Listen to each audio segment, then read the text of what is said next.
Happy Friday. Almost time for the weekend. Query, is there a weekend if you didn't work during the week? Let me introduce who we have here today, starting at the far left, James MATILDA'S, who everybody knows, Budget Director Robert Mejica, Secretary to the Governor Melissa DeRosa, Commissioner Howard Zucker from the Health Department, and General Patrick Murphy.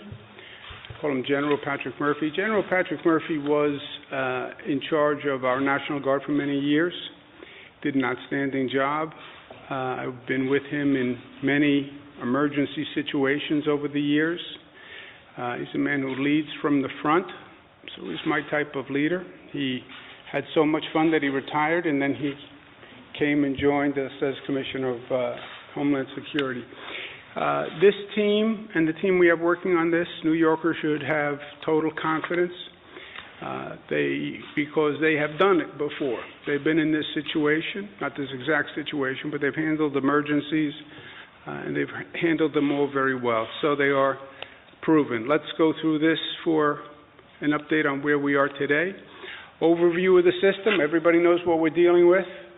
It's preventing an overload of the healthcare system.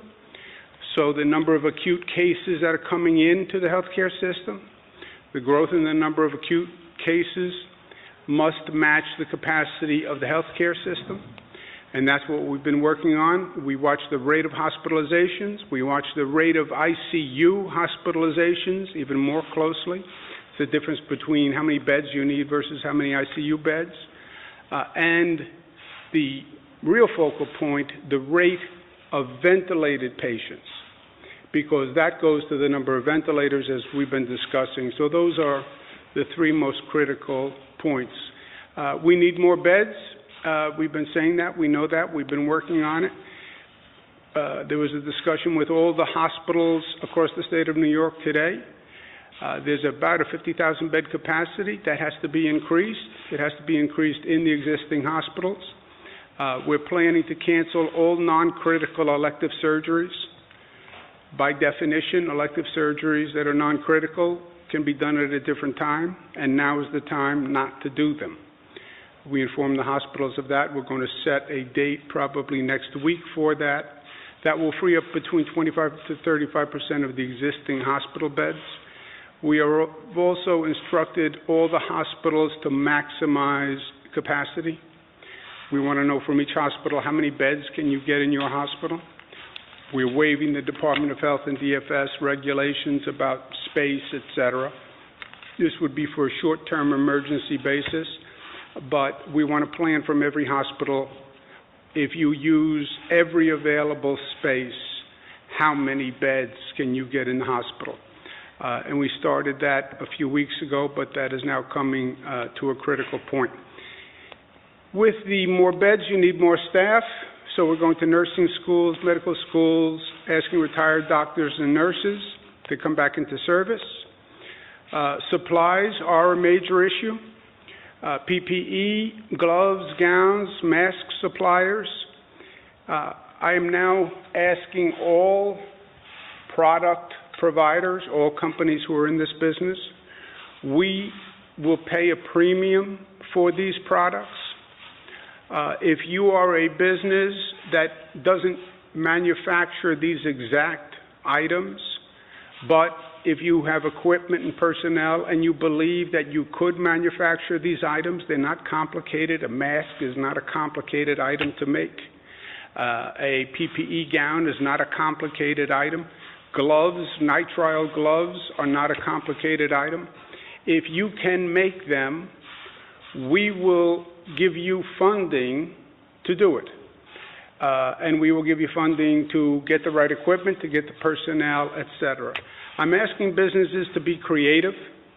I'm even looking on the state side. As you know, we went into the hand sanitizer business, which we're now increasing, by the way. We've opened additional hand sanitizer manufacturing areas. But I've also spoken to the state facilities that make uniforms. If you can make a uniform, why can't you make a mask? And we're researching that. But it's that kind of creativity we need from businesses. I can't mandate that businesses make something, but I can offer financial incentives, and that's what we're doing. Any business that's interested should contact Empire State Development Corporation. They will get on it right away. Eric Gertler is the head of that. Any company that wants to sell product should contact my office, the Executive Chamber, Simonita Subotic, at that number. There are also a number of companies that have masks. Goldman Sachs donated 100,000 masks to the state of New York, and I want to thank them. But if you have masks, offices that are non-essential right now, there are dentists' offices that are closed. There are clinics that are closed. We need those masks, those gowns, gloves, and we need them now. In terms of building more beds, as I said, we've had the Army Corps of Engineers here, and we're working with them. There's Lieutenant General Todd Semonite, who is really top professional. Ironically, I worked with him when I was Department of Housing and Urban Development building housing on Native American reservations at the Pine Ridge Reservation. So he's been with the Corps a long time. He's top shelf. We're looking at a possible number of locations for large temporary facilities. Javits Center, number of CUNY sites, number of SUNY sites. St. John's University wants to be helpful, Fordham University. So we're looking at all these sites, and they're all under analysis. Where do we have the space? Where could we get up a temporary facility? How quickly? It's ventilators, ventilators, ventilators. That is the greatest need. We're notifying any health department in the state. If you have a ventilator and you are not using it at this time, or it is non-essential to your use, we want it. If you are a regulated health facility, we are asking you by order of the Department of Health to make that ventilator available. We will purchase it from you. You could lend it to us, but we need ventilators. And anyone who has them now, please call the New York State Department of Health at that number. Again, there are a lot of medical offices that have ventilators that are not operational now, and they're just in the corner of the office. We need those ventilators. The ventilators are to this war what missiles were to World War II, right? Rosie the Riveter, we need ventilators. That is the key piece of equipment. We can get the beds. We'll get the supplies by hook or by crook. But a ventilator is a specific piece of equipment. These are people with a respiratory illness. We need the ventilators. The number one opportunity to make a difference here is to flatten the curve, flatten the increase in the number of cases, as we've talked about. Flatten the increase of the number of cases coming into the hospital system. And the best way to do that is by reducing density. Density control valve, right? And that's what we have been doing all along. And we're going to take it to the ultimate step, which is we're going to close the valve, all right? Because the rate of increase in the number of cases portends a total overwhelming of our hospital system. So we're going to put out an executive order today, New York State on pause, policies that assure uniform safety for everyone. Uniform safety for everyone. Why? Because what I do will affect you, and what you do will affect me. Talk about community and interconnection and interdependence. This is the very realistic embodiment of that. We need everyone to be safe, otherwise no one can be safe. We've studied all the other countries. We've talked to people all across the globe about what they did, what they've done, what worked, what doesn't work, and that has all informed this policy. Two basic rules. Only essential businesses will be functioning. People can work at home, God bless you, but only essential businesses can have workers commuting to the job or on the job. Second rule, remain indoors to the greatest extent to protect physical and mental health. On the businesses, on the valve, we reduced it to 50% of the workforce. We then reduced it to 75% of the workforce must stay home. And today we're bringing it to 100% of the workforce must stay home. These are non-essential services. Essential services have to continue to function. Grocery stores need food. Pharmacies need drugs. Your internet has to continue to work. The water has to turn on when you turn the faucet. So there are essential services that will continue to function, but 100% of the workforce. And when I talk about the most drastic action we can take, this is the most drastic action we can take. We also have specific rules for people's conduct. First is for the, what we call the quote-unquote vulnerable population. And remember, many people will get this disease. Different countries estimate 70–80% of the population. People will get it. People will recover. That's what's going to happen for the vast majority. That's what's happening in this state for the vast majority. Who are we worried about? Seniors, compromised immune system, people with underlying illnesses. Where are the places we're really worried about? Nursing homes, senior congregate facilities. We need real diligence with vulnerable populations. And there's been a lot of confusion and a lot of different theories and a lot of mixed information. I've gone through it myself with my own family. As I said, we have my mother who lives alone. Everybody wants to help. And we've gone back and forth. Who should go visit mom? Should mom go to my sister's house? Should mom go to this house? Nobody knows for sure. I asked Commissioner Zucker, speak to every health official, get the best rules you can to protect our senior citizens and people with vulnerable populations, and that's what these rules are. Remain indoors, go outside for solitary exercise, pre-screen all visitors and aides, don't visit households with multiple people. Don't go to your daughter's house. Mom doesn't want to be alone. I understand. But you bring her into your house and you have 10 people there and they're coming in and out and your daughters have friends. That is a mistake. That is a mistake. Well, we're going to go visit mom. I'm going to bring the home family to see mom. No, not now. Vulnerable persons should wear a mask when in the company of others. To the greatest extent, everyone in the presence of a vulnerable person should wear a mask. They shouldn't be on public transportation unless it is urgent and absolutely necessary. Well, what does that mean? It means urgent and absolutely necessary. It means what the words say. I call it Matilda's Law. My mother's name is Matilda. Everybody's mother, father, sister, friend in a vulnerable population. This is about protecting them. It's about protecting them. What you do is highly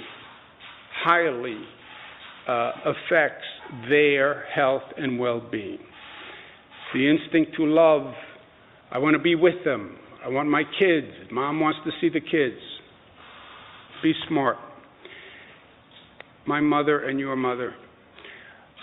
For non-vulnerable populations, these are the rules. No non-essential gatherings. Any concentration of individuals is because you're an essential business and an essential workforce. When in public, social distancing at least 6 feet. Outdoor recreation is a solitary recreational exercise. It's running, it's hiking. It's not playing basketball with 5 other people. That's not what it is.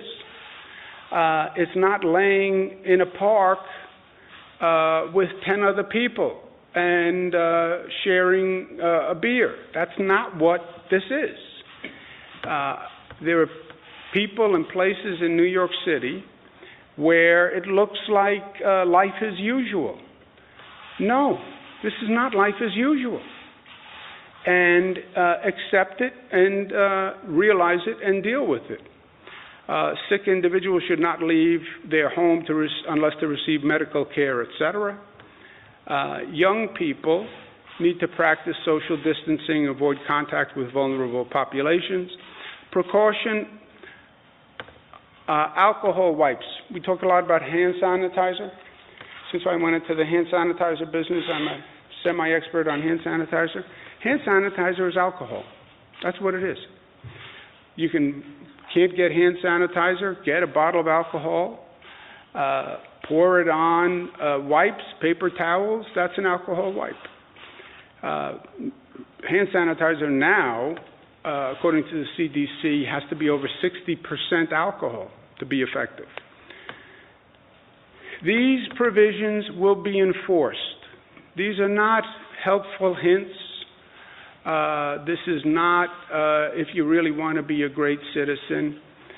These are legal provisions. They will be enforced. There will be a civil fine and mandatory closure for any business that is not in compliance. Again, your actions can affect my health. That's where we are. So there is a social compact that we have. Government makes sure society is safe for everyone. What you do can affect my health. There's some bad information, especially among young people. You look at some of these videos that are going around and some of these newscasts on what young people are saying. I can't get it. Yeah, that's wrong. That is wrong. Well, young people can't get it. That is wrong. It's just not a factual statement. 20% of coronavirus cases, according to CDC, ages 20 to 44. Okay? France, more than 50% of the coronavirus patients in ICU under 60 years old. You can get it. Well, I can't transmit it if I'm not symptomatic. No, you can transmit it if you're not symptomatic. And even if you're young and strong and everybody's Superman, Superwoman, I can deal with it. Oh, yeah? You can give it to your grandparent, you can give it to your parent, and you can put somebody else's life in danger. So, just factually, a lot of these premises are wrong. These are nothing that people don't know. It's nothing that we haven't been talking about, but we have to do it. And we have to be serious. And again, it is a government responsibility. Everyone has personal freedom. Everyone has personal liberty. And we respect that, and I'll always protect that. But everybody also has a responsibility to everyone else. And this is a specific case of that. I believe in regional actions. None of these policies work unless the geographic area is an area that works. I have spoken to the governor of New Jersey, governor of Connecticut about the actions that we're taking today. I'm going to speak with them later this afternoon. We have been coordinating to the greatest extent possible, and they're going to be considering these policies, which again are very dramatic. And I said I'd like to do it in coordination. I understand we have somewhat of a different circumstance in New York, but they are considering it. We've added Pennsylvania and Delaware to the states we're working with. And again, you can have businesses in New Jersey. If they don't close, then their workers are driving into New York. Businesses in Connecticut stay open. You need New Yorkers to drive up to those businesses. So regional action is the best. We're talking, I'll speak with them later today. The number of cases, and you can see why we've taken these dramatic actions. Total positive up to 7,000, 2,900 new positive cases. Now, I've told you in the past that the number of cases is relative to the number of tests. I've also said that New York has been very aggressive about increasing our number of tests. We went to the federal government. We asked for authority to allow the state to run the tests as opposed to waiting for the federal government. The president granted us that ability. I ramped up all the labs in our state. We opened drive-throughs all across the state. We have the testing so high in New York right now that we're testing per capita more than China or South Korea, okay? And China and South Korea obviously had a much longer time to ramp up. So we have done a great job at ramping up the number of tests, but when you ramp up the number of tests, you're going to get more positive cases. Well, now we're more worried.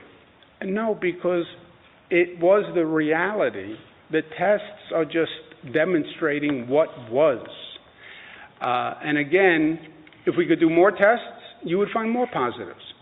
And finding positives is a good thing because then we can isolate and we can track back. The number of counties continues to increase, and it will until that entire state is blue. Blue is not a political statement, by the way. It's just blue versus yellow.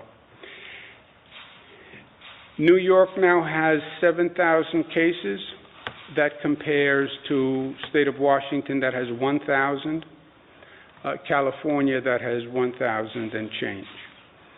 So you can see that New York is in a dramatically different position, and you can see why we're taking these actions. Now, again, New York may very well be testing at a multiple of the other states.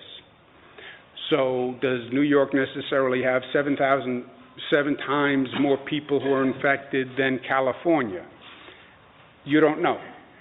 You know that we are doing more tests per capita, but you don't know what the actual infection rate is. In total, we have tested 32,000 people.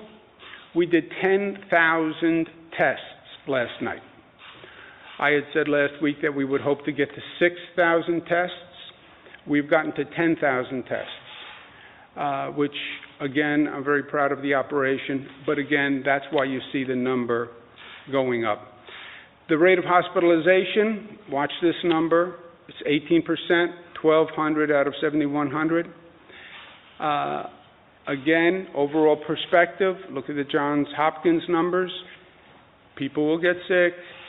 People will resolve. You look at our cases, the first case we had, the first healthcare worker, that case, she was never hospitalized, she stayed home, and she now tests negative. That's what's going to happen with 80% of the people. So, why is New York taking these dramatic actions? We know from past history that what a locality does matters. The 1918 Spanish flu, which also reminds us that this has happened before in society, right? This tendency to think, oh, this is something new, it's a science fiction movie. Yeah, well, in 1918, they had a flu epidemic. But St. Louis took one course of action, Philadelphia took another course of action, and it made a dramatic difference in the number of people that died. What government did at that moment made a dramatic difference, and not nationally, locally. Yes, New York has the tightest controls in the country. You look at those numbers, and you understand why. Look at the increase in the number of cases. 16 days ago, we were at 0. Today, we are at 2,900. Those numbers are why we're taking these actions. Just increase that curve, and you will see it more than doubles our healthcare system capacity. It more than triples the number of ICU beds with ventilators that we could possibly arrange. That's why we're taking these actions. These actions will cause disruption. They will cause businesses to close. They'll cause employees to stay at home. I understand that. They will cause much unhappiness. I understand that also. I've spoken to my colleagues around the state, the elected officials. I've spoken to business leaders. There is a divergence of opinion. There's a spectrum of opinion. Some people say that we don't need to do this. It's going to hurt the economy. I understand that. Some people want to make it clear that they are disassociated from these actions. I understand that. And just so we're all clear, this is a statewide order. It's not what your county executive is doing. It's not what your mayor is doing. It's not what anyone else but me is doing. And I accept full responsibility. If someone is unhappy, somebody wants to blame someone or complain about someone, blame me. There is no one else who is responsible for this decision. I've been in public service for many years on every level of public service. I've managed dozens of emergencies. The philosophy that always worked for me is prepare for the worst and hope for the best. That's what we're doing here. When we look back at this situation 10 years from now, I want to be able to say, I can say to the people of the state of New York, I did everything we could do. I did everything we could do. And this is about saving lives. And if everything we do saves just one life, I'll be happy. Last point, I'd also like people to think about, and I don't have an answer for this, and it's not what I do, but the isolation that people are feeling and the mental health consequences of what we're doing. When we quarantined people, you know, we quarantined about 10,000 people. 14 days you had to stay at home. And I spoke to many of them. And what they would say is, physically, operationally, it was difficult. But most of all, they would all talk about the sense of isolation and the feeling of isolation and not having human contact and how difficult that was. I, as you know, had my daughter who was in isolation. And I was very aware of what she was dealing with and what she was feeling. And I'll tell you the truth, I had some of the best conversations with her that I have ever had. She was alone for 2 weeks with her own thoughts, not talking to anyone else, no noise, no activity. And we talked about things in depth that we didn't have time to talk about in the past, or we didn't have the courage or the strength to talk about in the past. Feelings that I had about mistakes that I had made along the way that I wanted to express my regret and talk through with her. People are in a small apartment. They're in a house. They're worried. They're anxious. Just be mindful of that. You know, those three-word sentences can make all the difference. I miss you. You know, I love you. I'm thinking about you. I wish I was there with you. I'm sorry you're going through this. I'm sorry we're going through this. That's going to be a situation that is going to develop because we're all in quarantine now. I mean, think about it. We're all in various levels of quarantine. And it's hard. It's hard economically, it's hard everywhere, but it's going to be hard here, it's going to be hard here. And it takes each of us to try to help with that. The last announcement. With all that's going on, I want to protect the people of the state of New York as much as I can. I'm going to stop any evictions of any residential or commercial tenants for 90 days. There'll be a moratorium on evictions, residential or commercial, for 90 days. I understand that may affect businesses negatively, and I've spoken to a number of them. I don't know who you think you're going to rent an apartment to now anyway, if you kick someone out. By my mandate, you couldn't even have your real estate agent out showing the apartment. Same with the commercial tenants. But I know that we're going to put people out of work with what I did. I want to make sure I don't put them out of their house. Questions, comments? What prompted the change in thinking in terms of what it seems to be a shelter-in-place order that you're issuing today? It is not a shelter-in-place order. But it's effectively the same idea? No, it is not. First of all, words matter. California does not have a shelter-in-place order, right? They put in a new policy. It is not shelter-in-place, right? Because, and this is why words matter, Jesse, because people are scared and people panic. Shelter-in-place is used currently for an active shooter or a school shooting.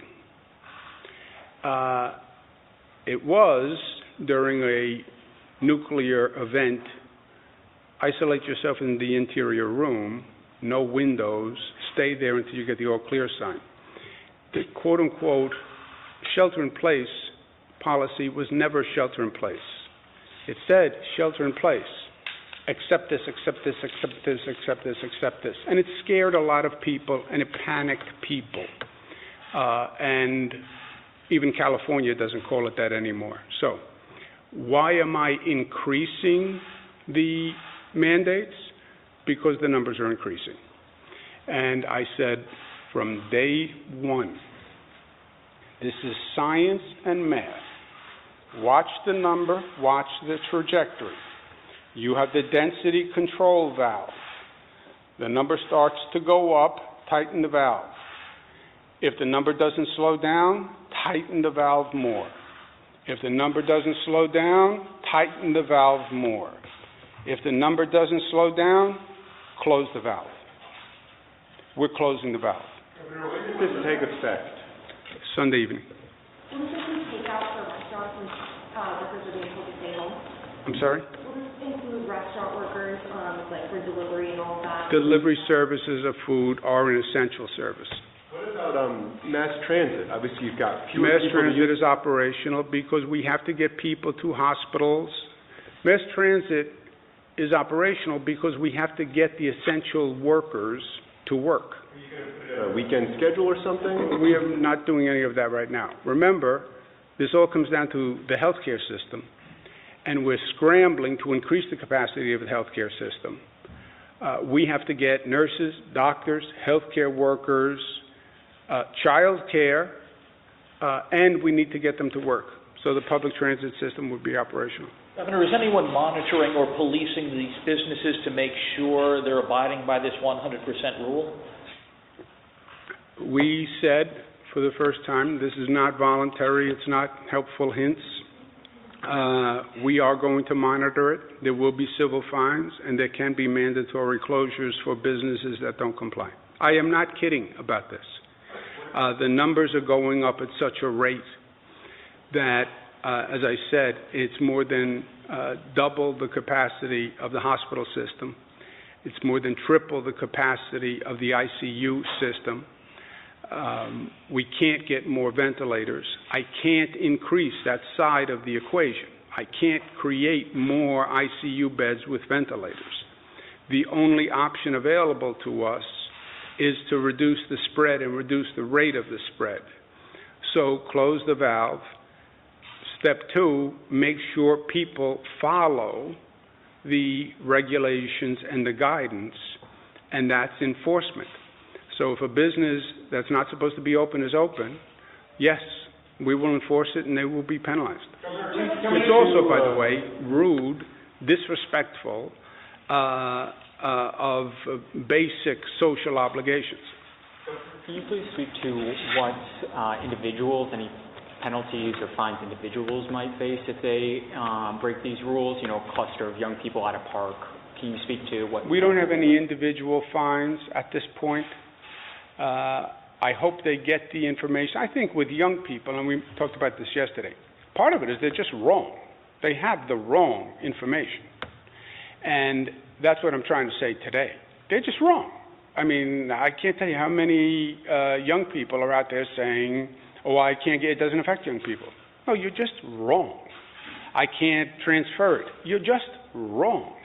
And this is lunacy, what they're doing in some parks, in some areas, hanging out on a park bench, they're playing basketball. You know, when you're young, you think you're invincible. Yeah, you're wrong. And social distancing means social distancing. It means no more than 6 feet. You can't play basketball and stay 6 feet from each other. So, but no, as of well, this you point, can, but you'd lose. Yeah, but as of this point, so no civil fines or penalties. We have no civil fines on individuals at this time. Governor, do you want the president to use the Defense Production Act to ramp up production of medical supplies? Look, I am. If I had a New York State Defense Production Act, I would use it, Jesse. I don't have it. So what I'm saying is, I'll pay businesses more. I'll fund a new business if you can make these products. I'm trying to make these products. If you are in this line of work, you know, we need masks. If you're making clothing, figure out if you can make masks. I'll fund it. So I'm doing everything I can to increase the production. That's besides having people all over the globe trying to buy product, right? We talked about Empire State Development people literally running around China trying to buy product. So if I had it, I would use it. And Dr. Zucker, you've mentioned stockpiles. There's 3 stockpiles around the state of masks, gloves, things like that. Have those been dipped into? Are you shipping those to hospitals around the state? We have dipped into those, and we are providing those to the hospitals that are across the state, and we're also working to resupply them. Can you give us a sense of how many you've shipped across the state? I'd have to look to give you an exact number. The federal government extended tax filing deadlines to sometime in the summer. Is the same, what's New York's new deadline? Is it tied? The deadline is the federal deadline. And Robert Mejica, the man of many facial communications, will explain it. Because of electronic filing, we're tied to the federal deadline, so our deadline will also then move with the federal deadline to the end of July. On the sales tax deadline, we're going to forgive interest and penalties related to the sales tax. So are you pushing the deadline back? The deadline stays the same, but there's no interest or penalties for those who can't pay or give their... The deadline, they won't be charged. Correct. Or penalty. Or penalty, interest or John. penalties. Penalty is worse than the interest. At this point, can inmates and detainees use hand sanitizer? I think there's a few cases in Rikers where Sure. They can? Sure. We're making hand sanitizer. By the way, you know, a lot of people got annoyed that we use Corecraft, which is the prison company, to make hand sanitizer.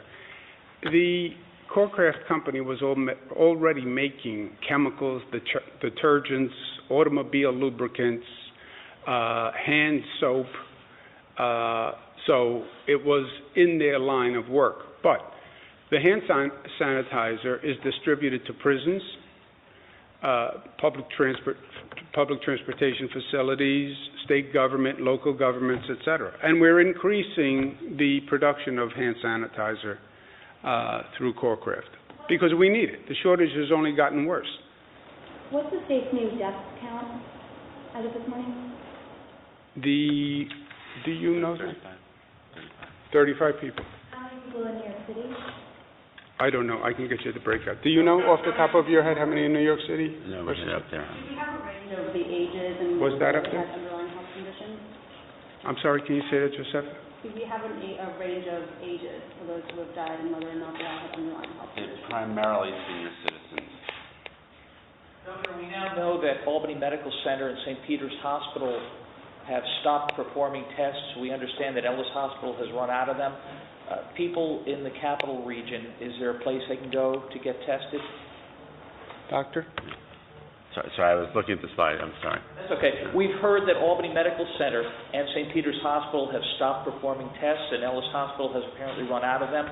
So people in the capital region who might need to be tested, where might they go? At the Albany Medical Center, they're still testing. We can look at other places if we feel that there aren't enough places to provide the test for people. And actually, we have worked that out. We're working with BioReference, who's our lab that came online earlier this week, and they're going to be processing tests for Albany now. So some other states, and obviously Albany had this announcement that the only people who are going to get tested are quote-unquote frontline, doctors, nurses, first responders, et cetera, and that if you're sick, you think you might have coronavirus, the advice is going to be stay home, don't go out, get yourself well. So are you still doing community testing statewide, and what's the thinking about if or when we need to shift that protocol? So what we are doing is, that, as I mentioned originally, is to work with your health professional about that. If you need the test and it's clinically relevant based on their assessment, we will get the test done for you. And we have sites all across the state, and you can see by the numbers of how many cases we have tested. Yeah, Jimmy, we're testing more than anyone. It was never just healthcare professionals, right? It's all these drive-thrus, et cetera. They're just testing people, but you have a protocol that you have to have a fever or have a symptom or have been in contact with a positive person. So it can't just be, I want to test because I'm a lot nervous.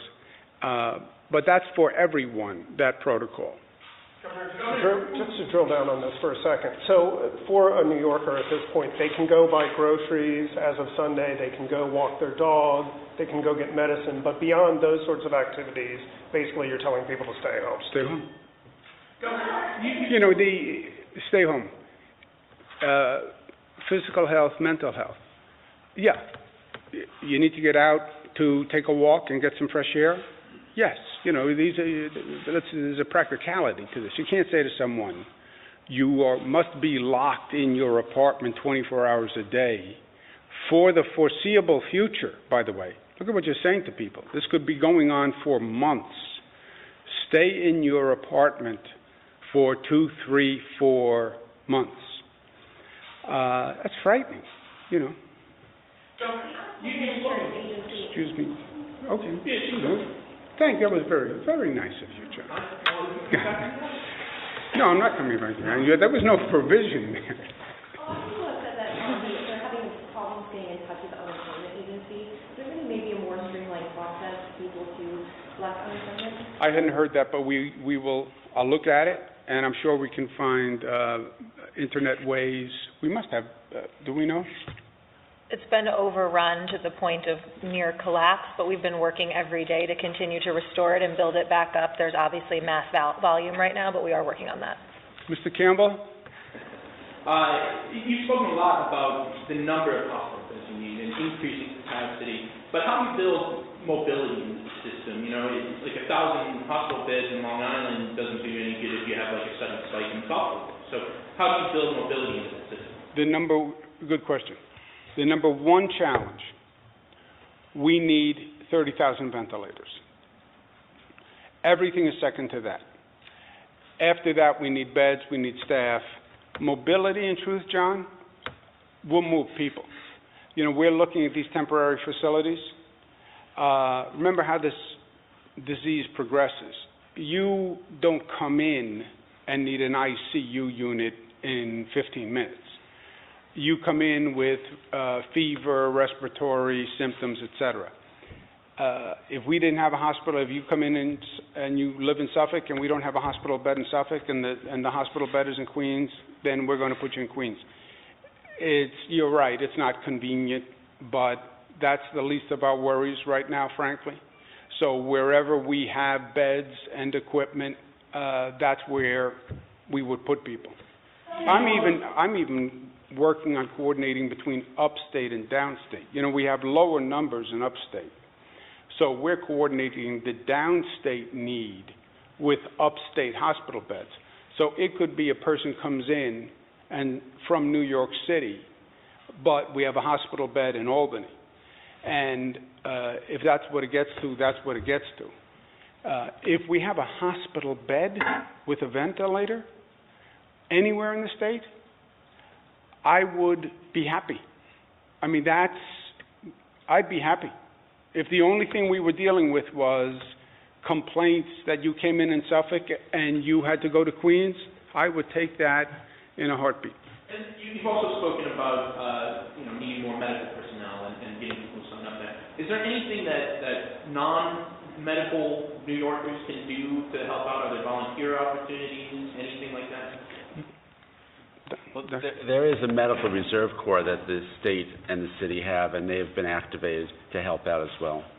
For somebody watching at home who wants to pitch in, wants to help out somehow, is there anything they can do other than just following the rules that you set out? That's a good question. Right now, no, but maybe in the future.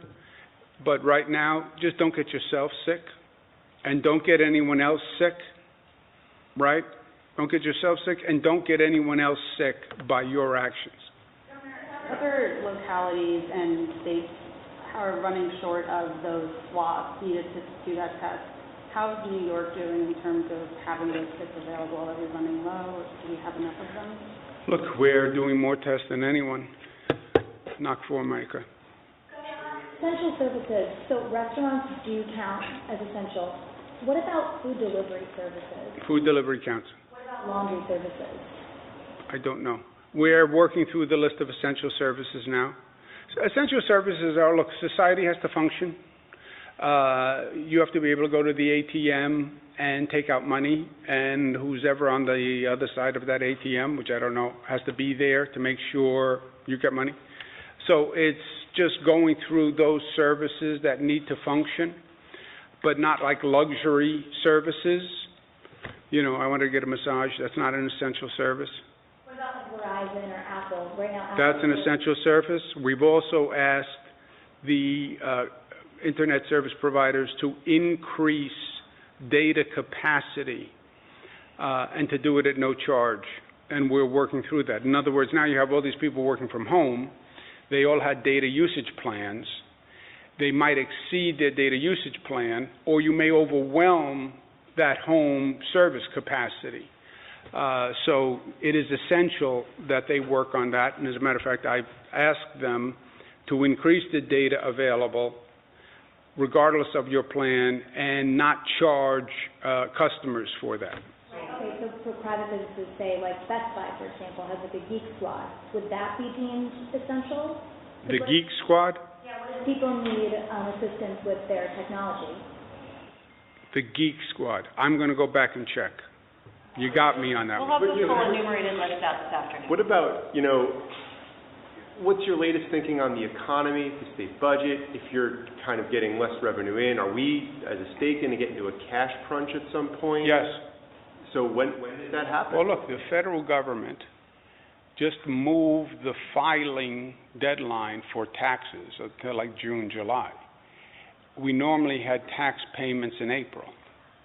Now, when you move the filing deadline, it means the state, you won't pay your state taxes until June, July, which means we get no money between April and June, July. That could be $7-8 billion to the state of New York in terms of cash flow. The only way I sleep at night on that one is, look, it's not just this state, it's every state. And this is going to be federal action because the economy is devastating for every state. And also, for individuals, it's every individual. For the guy who's home today saying, how am I going to pay the rent?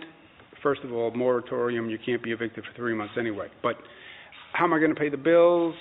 I'm laid off, the unemployment insurance doesn't cover it.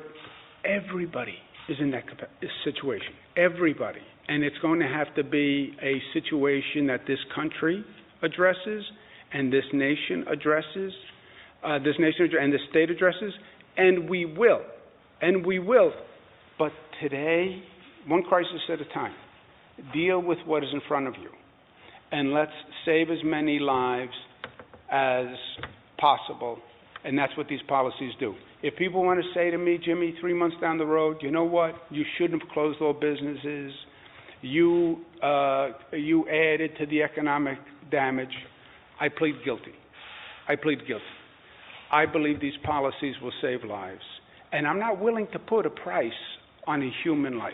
Two related questions. Is the state going to halt paying out tax refunds or paying out other things that you were normally scheduled to pay out? And do you have a message to New Yorkers, particularly employed New Yorkers, about, whether they should be paying their taxes at a certain time, or do you have any appeals? We're going to follow the federal guidelines. We have economic pressure, but they have far more economic pressures than we do. Anyone who's trying to get through this in their daily lives, I don't want to add to their pressure. We'll deal with what we have to deal with.